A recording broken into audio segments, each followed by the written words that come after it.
ciências econômicas, ela é realmente separada em duas partes, tá?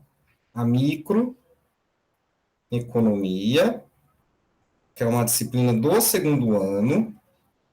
Na UEL, quando eu estudei, eram juntas, tá? Micro e macro. Não faz sentido, mas eram juntas. Primeiro você estuda micro, depois estuda macro. Na UEMP faz sentido. Agora a UEL é 5 anos, né? Então agora uma na segundo e no terceiro ano, tá? Então, microeconomia é uma matéria do segundo ano, macroeconomia é uma matéria do terceiro ano. As duas têm uma matemática específica de cada uma, só que o conceito de derivada, ela é utilizada tanto em micro quanto em macro, tá?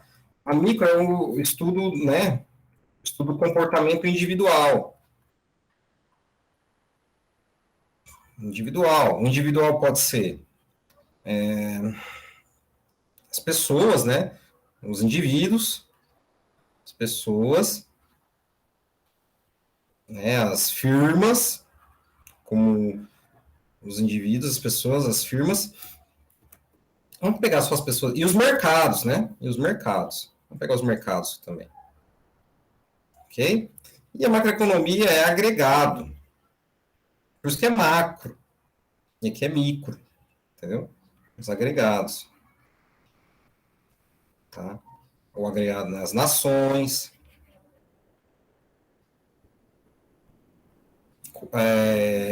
Conjunto de famílias. Até você pode colocar as instituições aqui. Entendeu? Então, você aprende microeconomia, os conceitos, né, e as observações individuais das pessoas, das firmas do mercado, depois vai para o macro. E aí você generaliza. Entretanto, as duas podem estar amarradas, mas também podem ser estudadas de forma separada. Primeiro, então, você aprende a micro para entender o comportamento das pessoas, das firmas do mercado, depois você vai para a macro. Tá? Geralmente na micro, você estuda mais condições comportamentais, psicológicas, certo? Racionais. Aqui você estuda coisas políticas, né? Aqui você pode colocar sociais também. Aqui também pode entrar os sociais, né? Não tem problema. Mas sociais em termos de, né, fenômenos nacionais, entendeu? Nacionais. Tá bom? Então, a macro é uma disciplina que é boa para discutir em bar. Tá? É um bom conteúdo para você dar aula. Por quê? Porque as pessoas conseguem observar o que acontece, por exemplo, no Brasil, né? Em relação à inflação, os preços, né, gerais estão subindo, de tal maneira que as pessoas falam, hoje eu vou comer ovo, amanhã eu vou comer ovo, domingo, ovo. Por quê? Por que a história de só comer ovo? Alguém sabe? Por que a gente só está comendo ovo? O que acontece das pessoas comprarem muitos ovos para comer? Porque a carne está cara, né? É um efeito inflacionário.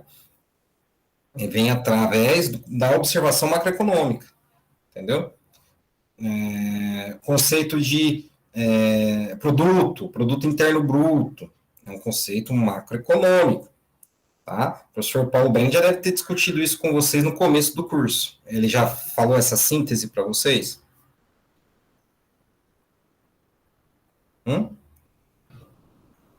Conceito conceito do Brasil crescer, desenvolver, conceito macroeconômico, entende? Existem as relações microeconômicas que, né, engajam a observação macroeconômica. Ela não se distancia a micro da macro, tá? Então, assim, a macro vocês vão estudar modelos que relacionam geralmente a economia das nações. E quando você for na aula de econometria gerar modelos, você precisa de dados agregados, dados dos países, das regiões de comércio, como Mercosul, Euro, sabe? Tigres asiáticos, e você vai fazer, então, estimativas e conjecturas em cima desses dados. Tá? Na microeconomia, você pega dados de empresas, dados de mercados, né, comuns, assim vai. Tudo bem quanto a essa aplicação, essa diferença de micro e macro? Tranquilo? Beleza. Beleza, então. Tá. Em macroeconomia, galera, macroeconomia, o PIB, Produto Interno Bruto, ou Produto Nacional Bruto, né, o produto no geral, né, ele é uma, ele é uma via da despesa do país e também da renda dos indivíduos, dos agentes representativos dessa economia, das despesas dos agentes representativos e do produto que isso gera. Isso aqui é uma identidade né, contábil, identidade nacional.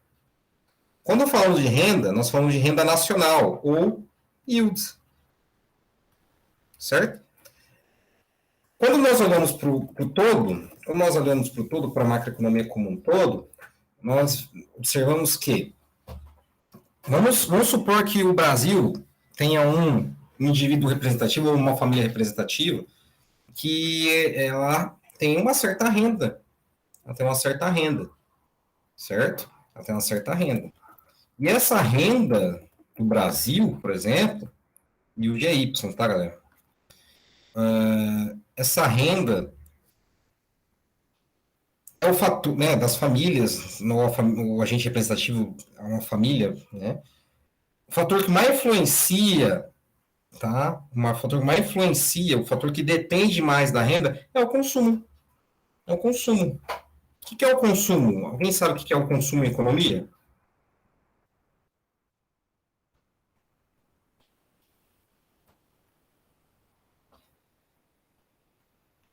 O que é o consumo em economia?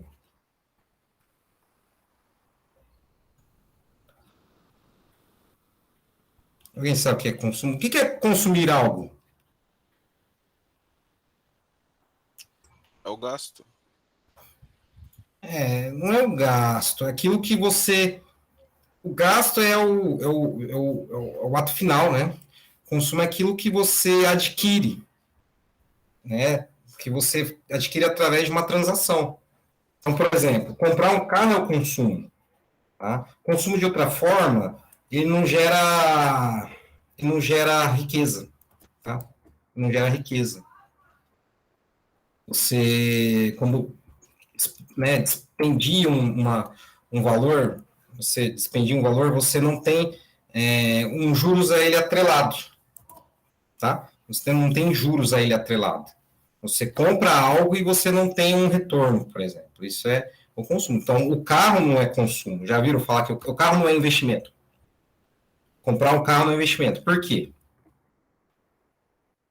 Porque o carro não é investimento.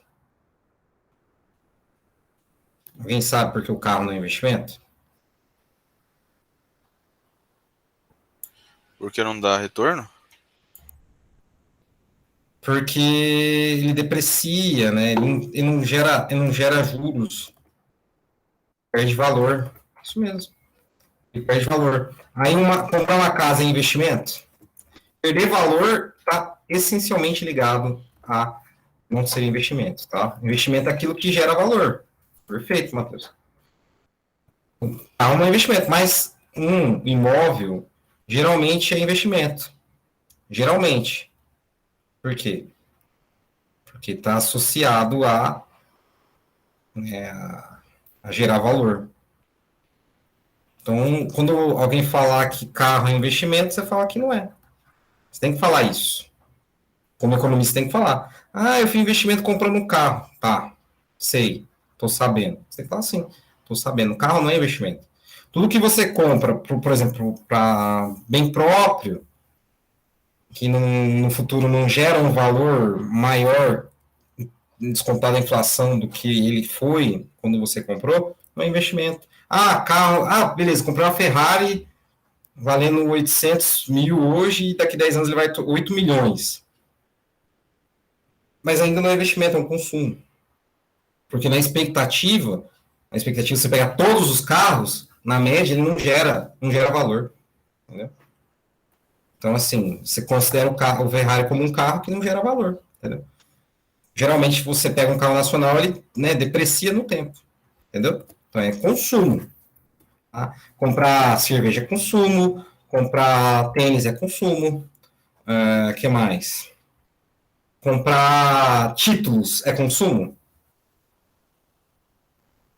Comprar títulos ou depositar na poupança? Depositar na poupança é consumo? É poupança, é outra coisa. Tá? Vamos falar de poupança, então, agora. O que é poupança? O que é poupança? O que é poupança? Aquilo que não é consumido. Tá? Tudo que não é consumido numa economia geralmente fechada é poupança. Certo? Ou seja, a renda nada mais é que uma parte para o consumo e outra parte para a poupança. Ok? Eu falei que o consumo é C, né? De consumption. E poupança é S. Alguém sabe por que S?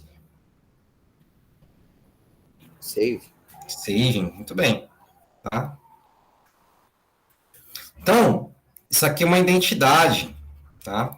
Aqui é uma identidade keynesiana, onde a renda é uma parte, né, uma parcela do consumo e outra parcela da poupança.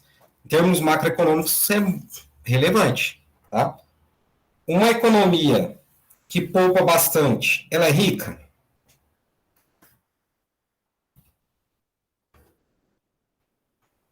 Uma economia que poupa bastante, ela é rica? Alguém pode me responder? Não? Não. Pensa no Japão. Pensa no Japão. Sempre pense no Japão. Os japoneses, no geral, não poupam quase 100% do que ganham. Um país que poupa muito é rico. Porque pensa comigo, ó.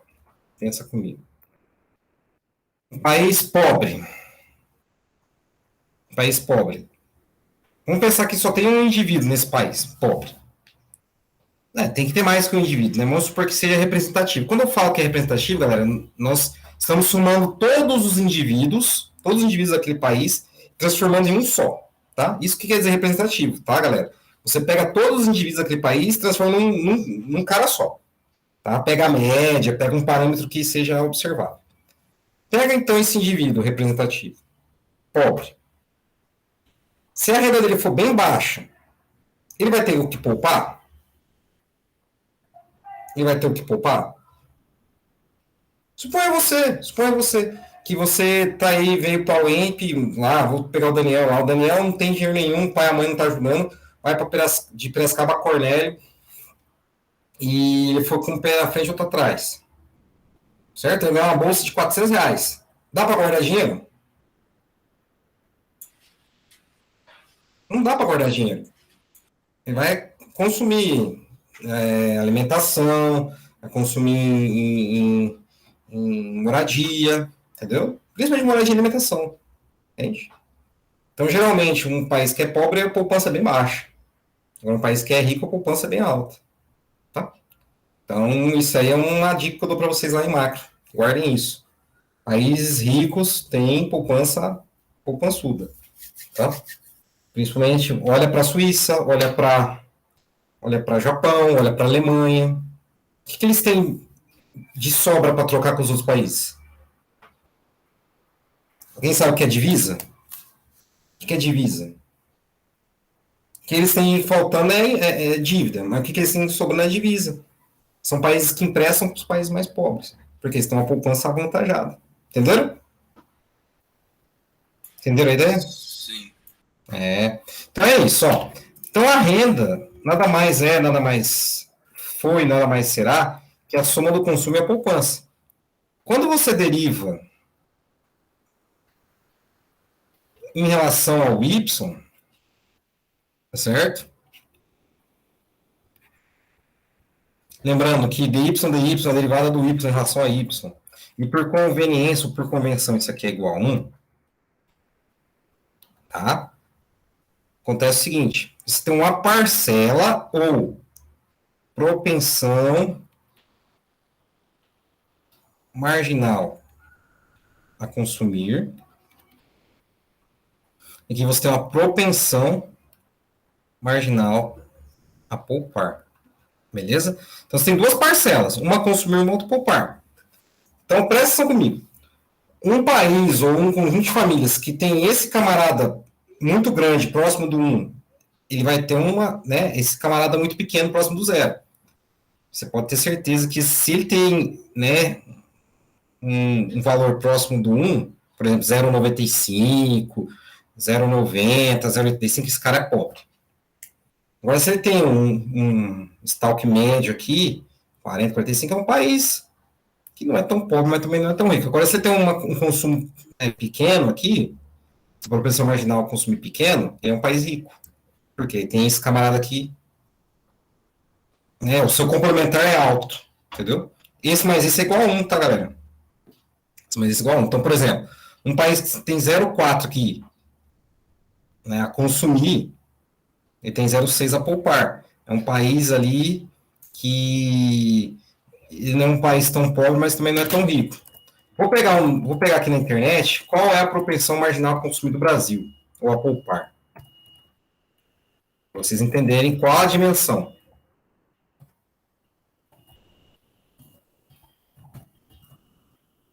Vamos ver se tem.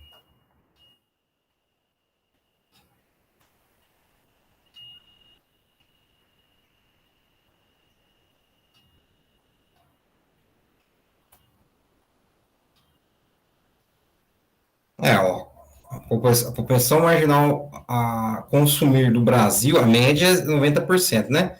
Mas a consumir do Brasil é mais de 60%, 64%, 64,6%. É muito alto.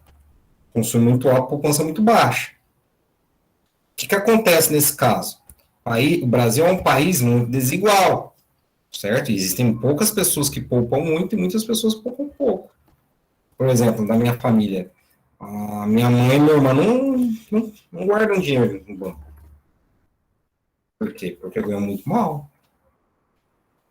Vocês conhecem várias pessoas. Se você pegar no universo, então, de 10 pessoas, provavelmente, se você pegar repetidas vezes, você vai verificar que dentre 10, 6 ou 7 não guardam dinheiro. Por quê? Porque o que elas ganham não dá nem para sobreviver. Entendeu? E aí você vai somando pessoas, a pessoa vai somar só a região de Cornélio, depois somar a região do Norte Pioneiro, depois a região do Norte, e vai fazendo essa soma tão grande, que chega na soma da nação brasileira, você provavelmente vai chegar nesse valor esperado de 64,9%. Entendeu como funciona? A ideia macroeconômica da poupança, do consumo? Tudo bem? Tranquilo? Beleza. Beleza, então.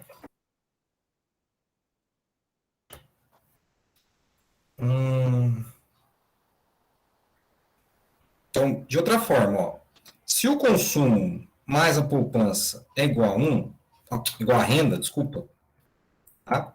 E a derivada do consumo mais a derivada da poupança é igual a 1, então a derivada do consumo é 1 menos a derivada da poupança e vice-versa. Tá? E derivada da poupança é 1 menos o consumo, derivada do consumo. Também aqui nós podemos deduzir que consumo nada mais é que a renda menos a poupança e a poupança é a renda menos o consumo. Tá bom? Geralmente, galera, por que geralmente? A função consumo, vocês vão aprender isso lá no terceiro ano seu, provavelmente comigo, e a função poupança são funções do primeiro grau. Por quê, professor? Por quê? Porque são funções que são por métodos estatísticos ou econométricos. Tá? Função consumo e função poupança são funções do primeiro grau. Ou seja, são funções do primeiro grau. Isto é, a função consumo nada mais é que C0 mais C1 e Y, e a poupança nada mais, nada menos que, como posso escrever aqui para vocês?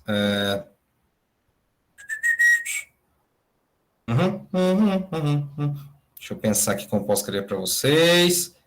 Sei lá, S0 mais S1Y. Só que tem que tomar cuidado com os sinais, tá? Por que tem que tomar cuidado com os sinais? Geralmente, tá? Geralmente, esse S0 aqui é menor que zero. Vou explicar por quê. C0 é maior que zero, C1 também é maior que zero. E o S0 aqui, o S0 é maior que zero, e o S1 é maior que zero, porque ele vem daqui. Tá? Por quê? Porque é o seguinte, ó, deixa eu mostrar para vocês como é que é. Se a renda é consumo mais a poupança, certo? Se a renda é consumo mais a poupança, a função consumo é essa, ó. A função consumo é essa, C0 mais C1Y. Tá bom? Então fica assim, ó. Y igual C0 mais C1Y mais S. Então, olha só. Fica assim, ó. Y menos C1Y menos C0 igual a S. Então fica assim, ó. 1 menos C1 Y menos C0. Isso aqui é maior que zero. Isso aqui é menor que zero. Tudo bem? Tranquilo? Vamos fazer um exercício para vocês entenderem. Alguma dúvida? Vamos fazer um exercício para vocês entenderem. Então, olha só. Para uma certa população, a função consumo é dada por C igual 0,7Y mais 210. O que quer dizer esse 0,7? O que quer dizer esse 210? Alguém sabe? 0,7 é a propensão marginal consumir. Você vai derivar aqui, ó. Você tem 0,7. A propensão marginal consumir. Tá? E o que quer dizer o 210? Alguém sabe? Se você não tiver renda, quanto você vai consumir nessa economia? Se não tiver nenhuma renda.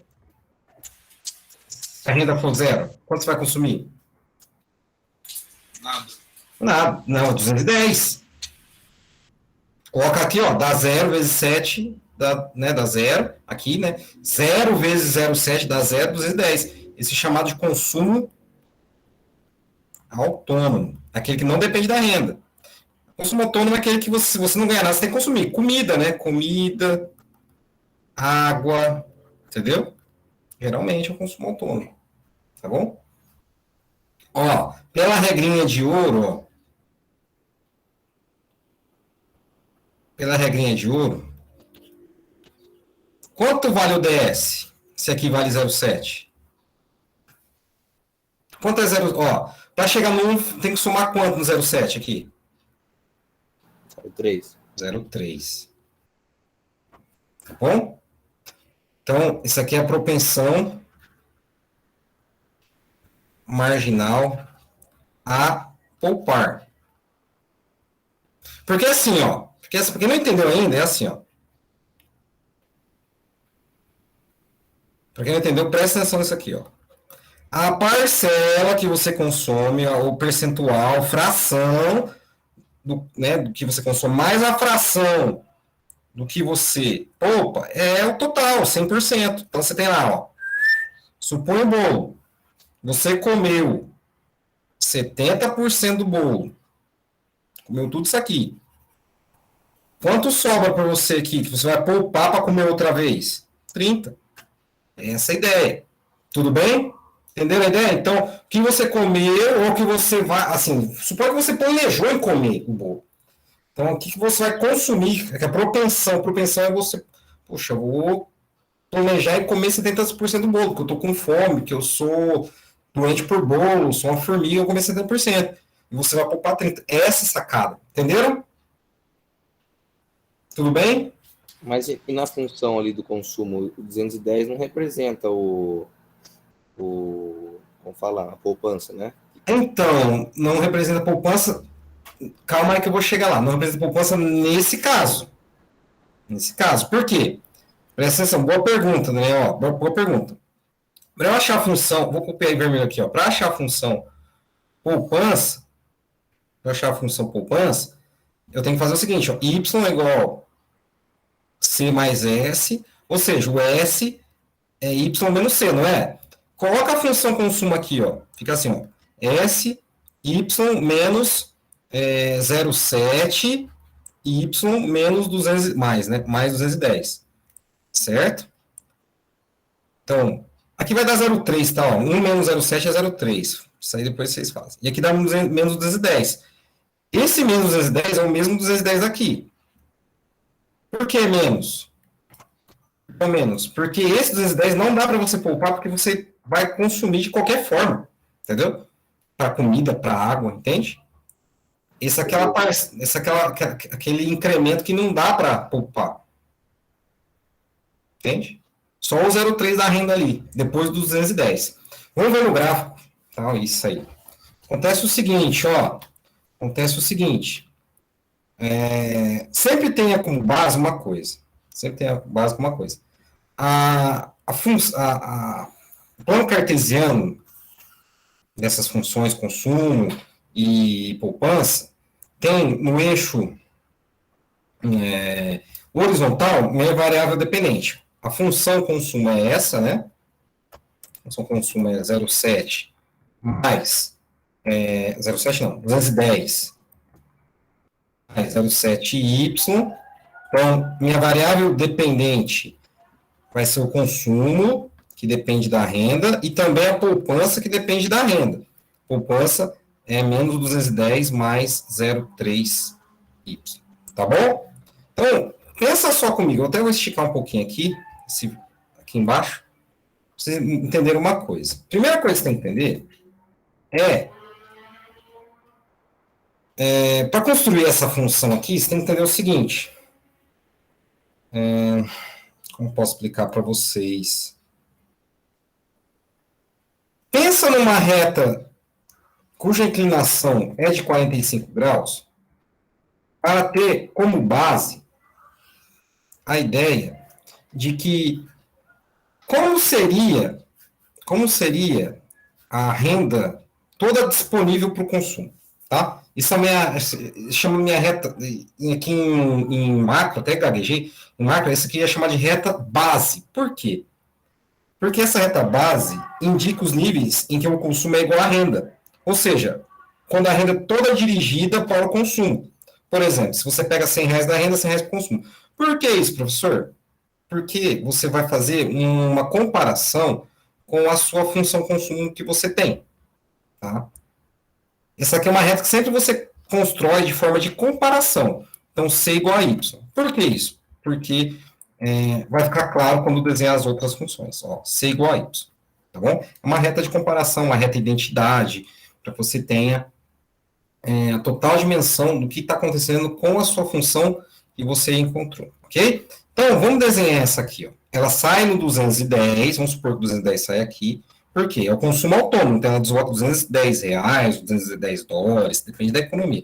210 unidades monetárias para cima, tá? Ela tem uma inclinação de 0,7, 7 décimos, então ela é menos inclinada do que essa, tá bom? Então ela é mais ou menos assim, ó. Mais ou menos assim. Daí, existe um ponto entre a linha preta e a linha azul, que indica o seguinte. O que ela indica? Alguém sabe? O que ela indica? Alguém sabe?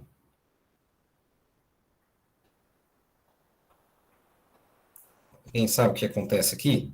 Nesse ponto aqui?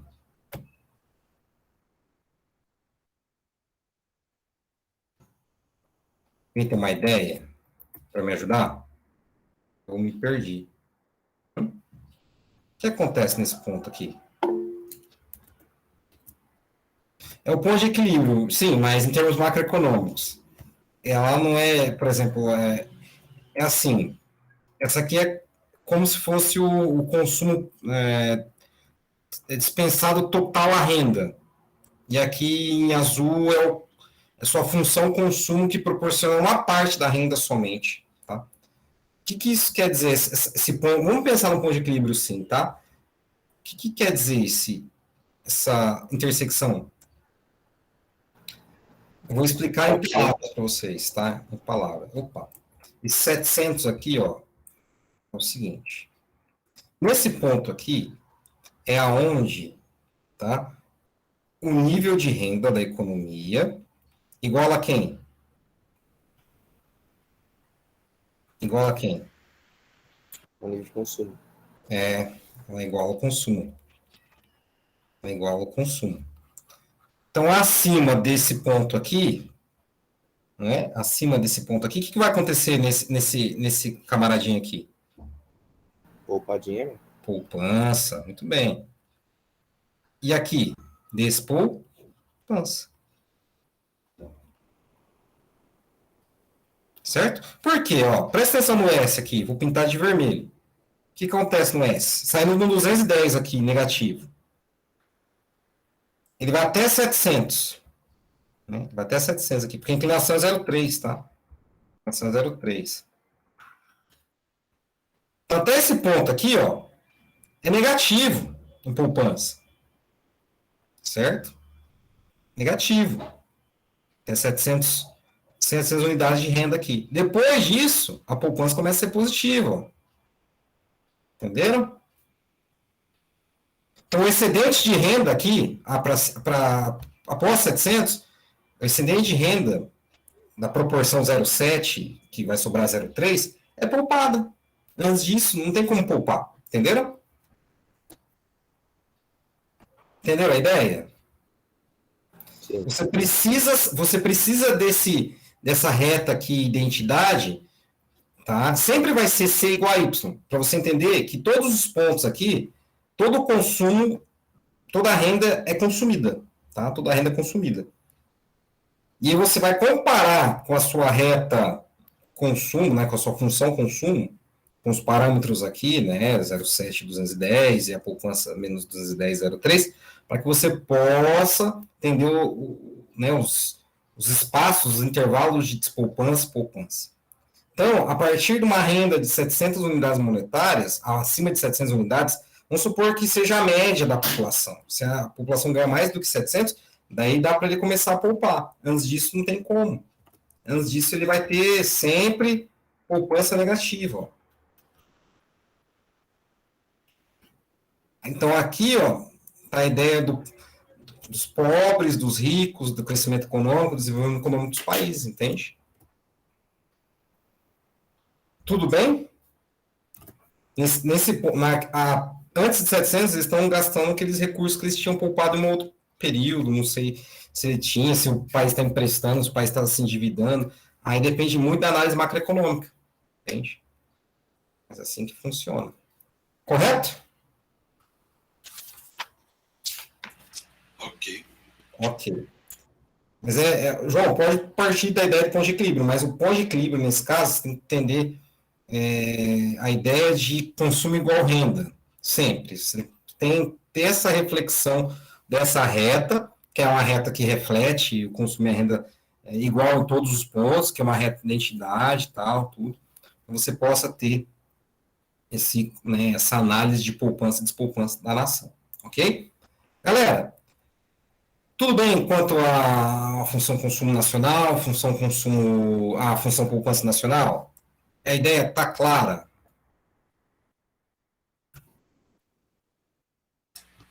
Sim. Perfeito. Pessoal, vamos resolver o exercício 1 da lista para eu ficar mais tranquilo lá Ô, Jesus. Para ficar mais tranquilo na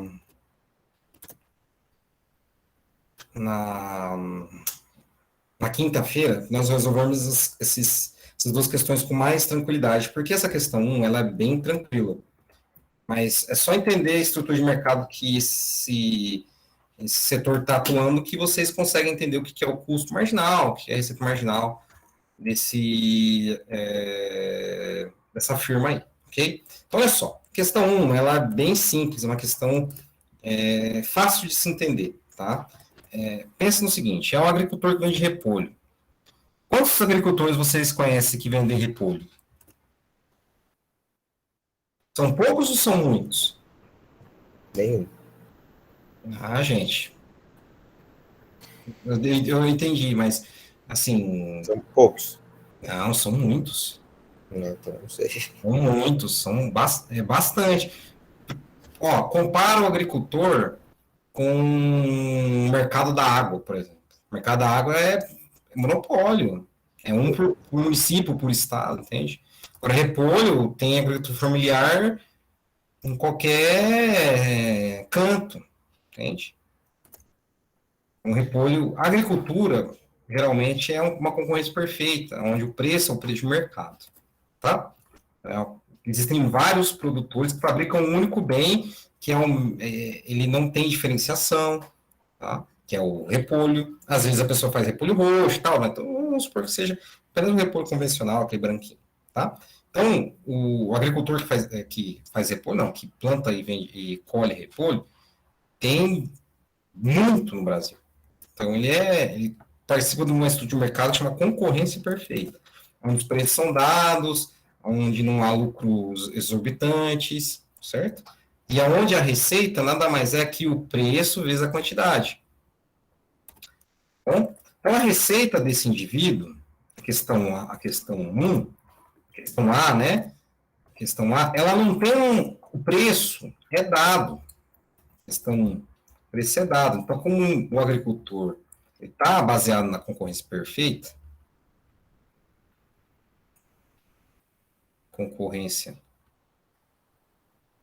perfeita, o preço é dado. É dado. E não é uma função. Quer dizer, não é uma função de grau maior ou igual a 1. Geralmente é uma função constante. Ah, não está aparecendo para vocês, né? Sim. Sim, eu esqueci disso. Tá bom? Mas eu só estou escrevendo a coisinha para vocês, ó. Então, não é a função do primeiro grau, do segundo, o preço não é uma formação de função, é uma constante. Constante. Ou seja, o preço é o preço dado. Então, a receita total dele é só o preço vezes a quantidade que ele vende. Então, essa é a função receita dele. Certo? Preço do mercado. O preço, né? O preço do repolho que ele colocou lá de mercado, que eu vi sábado no mercado, R$ 2. Então, a receita dele é 2 vezes Q. Tudo bem? Entenderam a ideia? Beleza. Então, o mais perfeito tem essa estrutura. Se você derivar a função receita, essa aqui é a A, tá? Essa função receita. Se você derivar a função receita, você vai ter a receita marginal igual a 2. O que quer dizer isso em economês? Alguém sabe?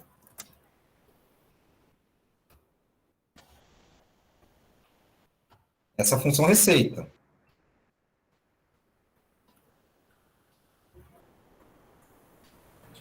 A cada produto que ele vende a mais é R$ 2? Isso, é R$ 2 de receita. Cada unidade de repolho que vende a mais é R$ 2 a mais.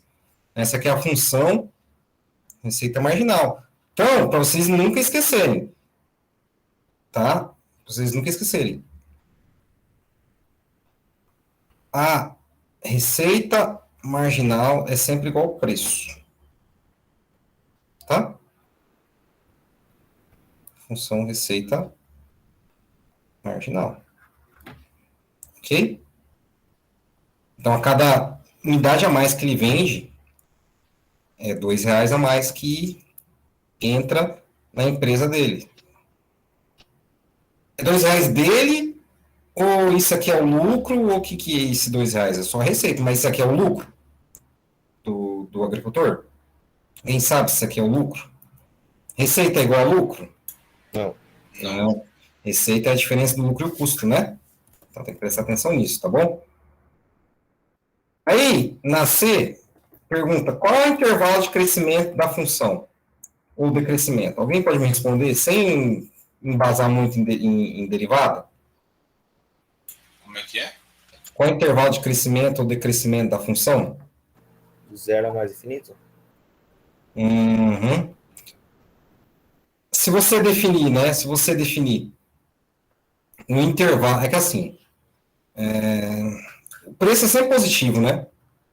Ou igual a zero. Então, o preço sempre positivo maior que zero, então você nunca vai ter. E quantidade também, né? Quantidade é sempre maior que zero.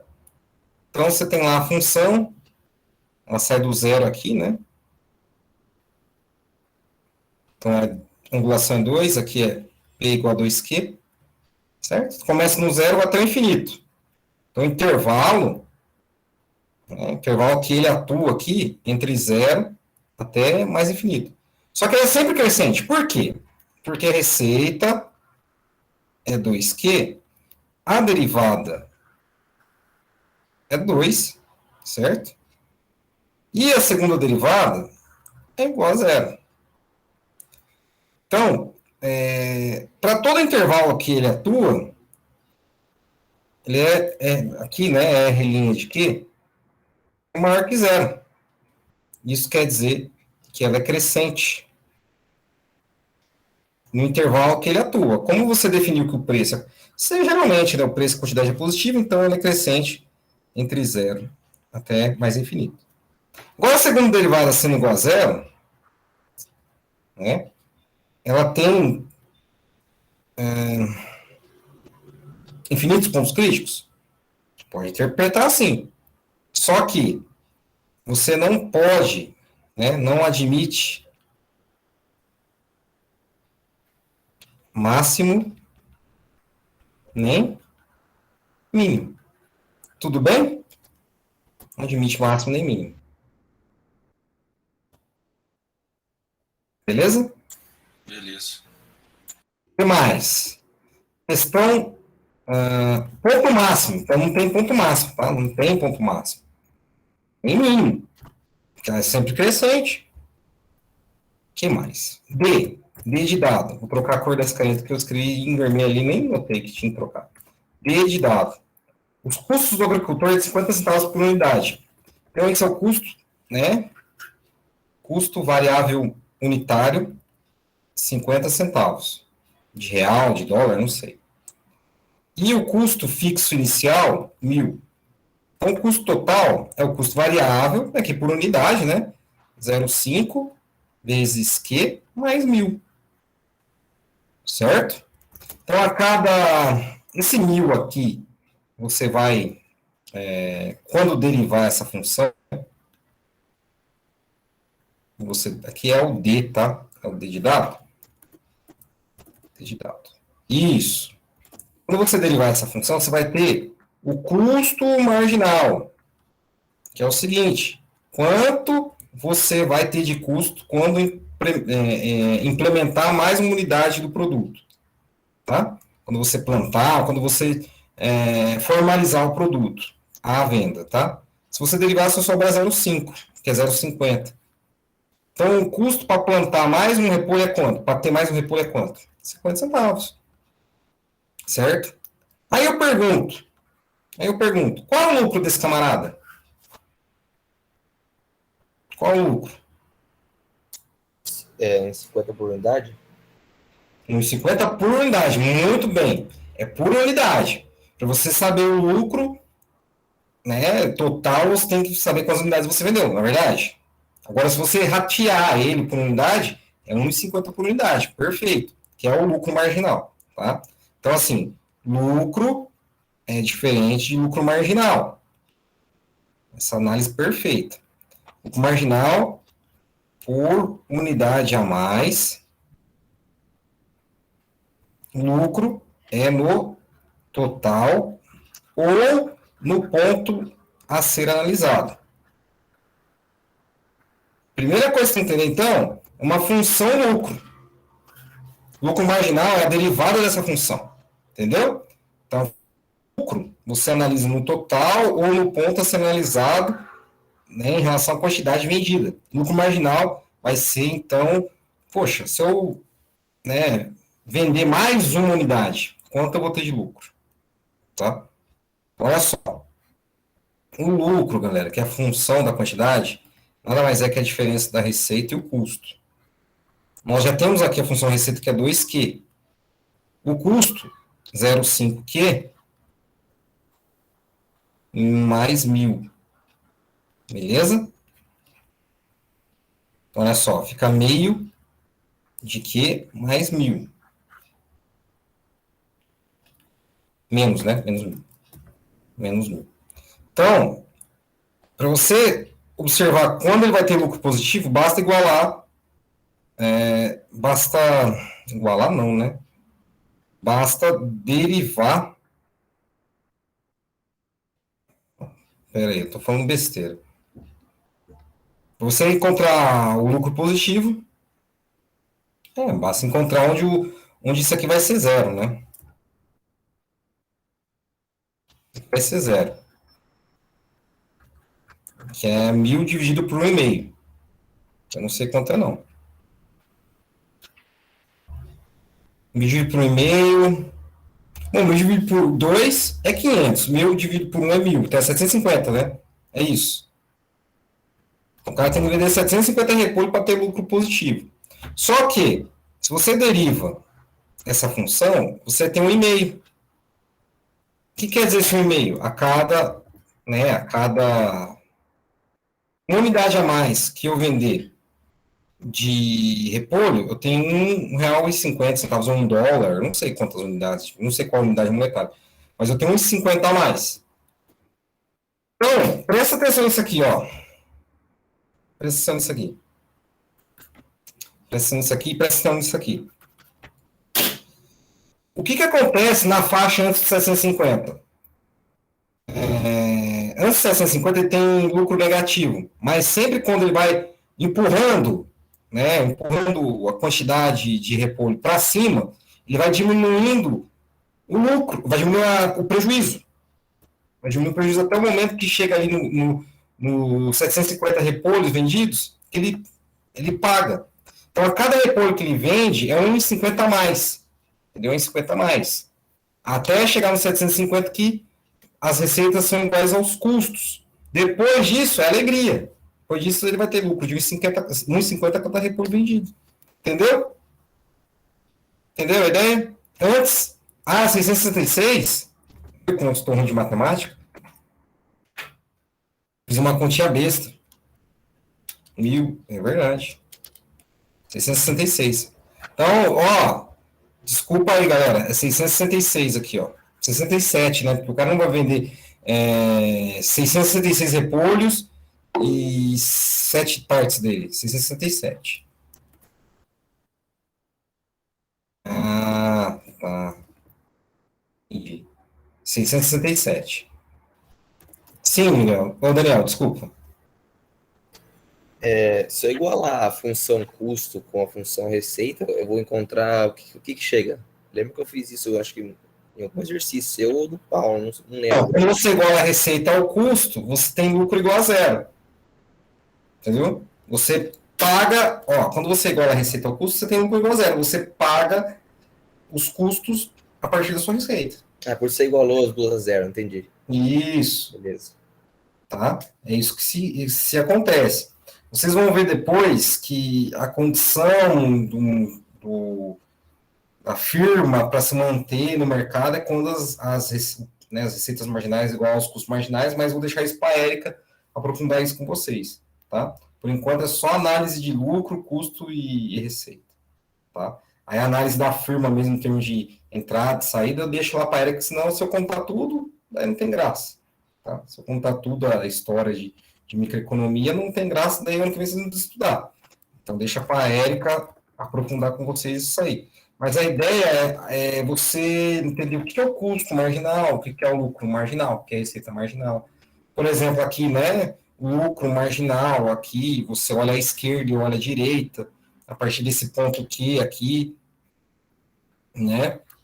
Onde o lucro marginal à esquerda, conforme você vai acrescentando a margem de lucro à esquerda desse ponto, ele vai empurrando o prejuízo à direita até chegar no momento que as receitas pagam os custos, depois disso é só alegria, entendeu?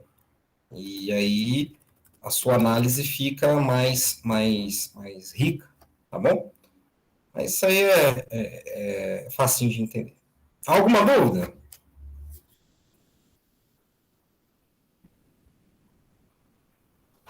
Alguma dúvida? Tranquilo. Tranquilo, galera. Então é o seguinte, quinta-feira, vou resolver o 2 e o 3. Eu peço para vocês, assim, resolverem o exercício 2 e o exercício 3. Quem não conseguir, tudo bem. Quem não... Ah, não deu, professor, tudo bem também, não vou julgar ninguém. Eu só peço para tentarem resolver para que você tenha um desenvolvimento do seu conteúdo, tá? Tenha um desenvolvimento pleno. Isso que faz diferença, tá? Na aprendizagem. Nós possamos chegar para correção na quinta e na sexta você fazer a prova com total entendimento, porque assim, existem pessoas que vão ganhar o conteúdo aprendendo, as pessoas já pegam o conteúdo na hora, então assim, as pessoas, graças a Deus as pessoas são diferentes umas das outras, mas ainda eu tenho certeza que o desenvolvimento pleno, ele começa primeiro fazendo sozinho, depois eu fazendo intermediação e tirando dúvida, e na prova realizando novamente o exercício, que você possa sair lá no ano que vem tranquilo, entendendo o conteúdo e tendo total letramento dessa parte. Tá? É esse o objetivo. O objetivo é a aprendizagem, não é a avaliação. A avaliação é só um instrumento. Certo? Valeu, galera. Obrigado. Quinta-feira estamos juntos e é isso. Tudo de bom para vocês, viu? Sim, Miguel. Professor, você vai dar uma prova antes? Miguel, faz o seguinte, meu querido. É que assim, me avisa, é que eu tenho que começar, me avisa na quarta, para eu não perder a, a confecção da prova. Deixa eu só tornar a gravação aqui. Obrigado, galera, tudo de bom. Para não perder a confecção da prova, porque é o seguinte, as demandas da UEMP estão muito grandes. Agora,